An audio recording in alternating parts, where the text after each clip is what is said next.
Chop natin ng pa-cubes.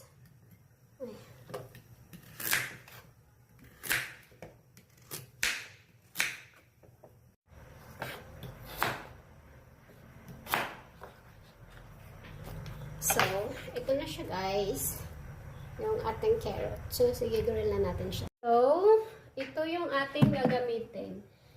Juicer. Para mas lalo siyang pino. Para talaga siyang flour. So, isi-separate na. Mag-separate ito yung juice ng carrots and then yung sapal ng carrots. Kumbaga. So, ano na natin. Start na natin.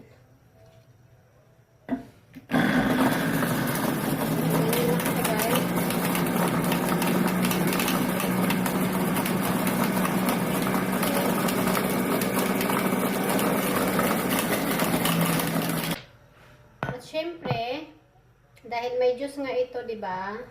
Hindi natin siya itatapon. At lalagyan natin siya mamaya ng yelo and kunting honey para ating juice. So, ito yung juice niya, di ba? Madami pa. Hindi pa tayo tapos. Ang init. So, yun guys. Pang-last na to. Ayan. So, naubos na. Tapos na tayo. So, ito lahat yung nakulik natin na katas ng carrots. Ayan. Ito siya lahat. Kita nyo? Ang dami, di ba? So, hindi natin yan itatapon at ilalagay natin sa fridge para may juice tayo mamaya pag kumain.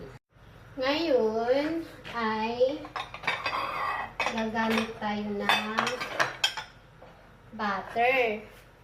Ipainit lang natin yung papalusaw lang natin yung butter. Ito yung butter natin. Mga siguro kalahati nito. Yan, more than kalahati ito. So, ipapamelt lang natin to guys. Yan. Para ilagay mamaya sa atin cake. So, melt lang natin.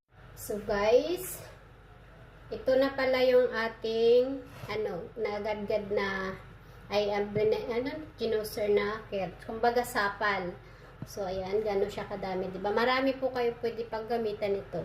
Like, kung gawa kayo ng chicken balls, ito na yung gagamitin niya. So, na flour ang gagamitin. So, ito na lang.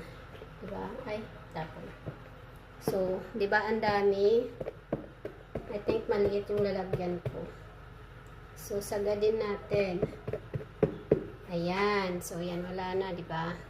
So, ngayon, yan yung